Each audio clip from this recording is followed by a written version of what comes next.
Hello guys, so good morning. Lately no, these past few days, umuulan talaga. But today, at least dito sa lugar namin, mainit siya. Okay? Makikita niyo naman dito, mainit talaga siya. Ayan. Mainit sa labas.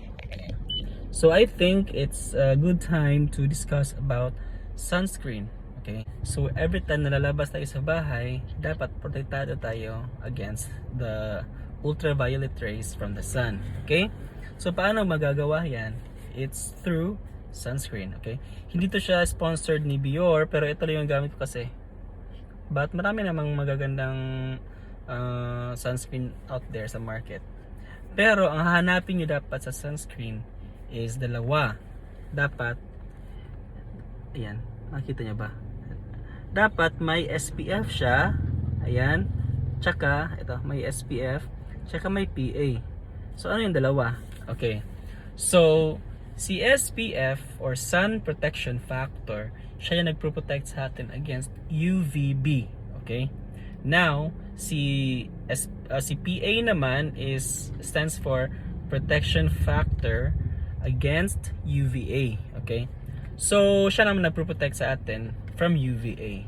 So, dyan na pumapasok si sunscreen. Kaya dapat may sunscreen tayo. Kahit shady yung yung lugar or gloomy yung araw, dapat pa rin tayo nagsa-sunscreen kasi may ultraviolet rays pa rin dyan.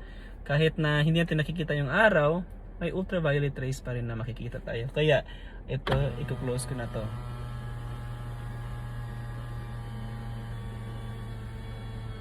Ayan, pakita nyo mainitan. Okay? So yan, ang hanapin nyo is yung may sun protection. Ayan, teka. Yung may sun, baliktad pala, sorry. So yung may sun protection factor or SPF, tsaka yung may UVA. Kung gusto nyo ng mas mataas na SPF like SPF 50, SPF 70, SPF 90, pwede din naman yun. Pero medyo malagkit na yun sa balat. Actually, ang kailangan nyo lang talaga is SPF 30. Minimum SPF 30. Ang difference lang kasi ng SPF 30 tsaka 50 is 1%. So si SPF 30, nagfi-filter siya ng 97% of the UVB na rays. Okay? UVB. Ultraviolet B. Tapos si SPF 50 naman, nagfi-filter siya ng 98% of UVB. Okay? So 1% lang, tapos ang mahal-mahal na ng isa. Okay? So ang kailangan nyo talaga is at least SPF 30. Okay?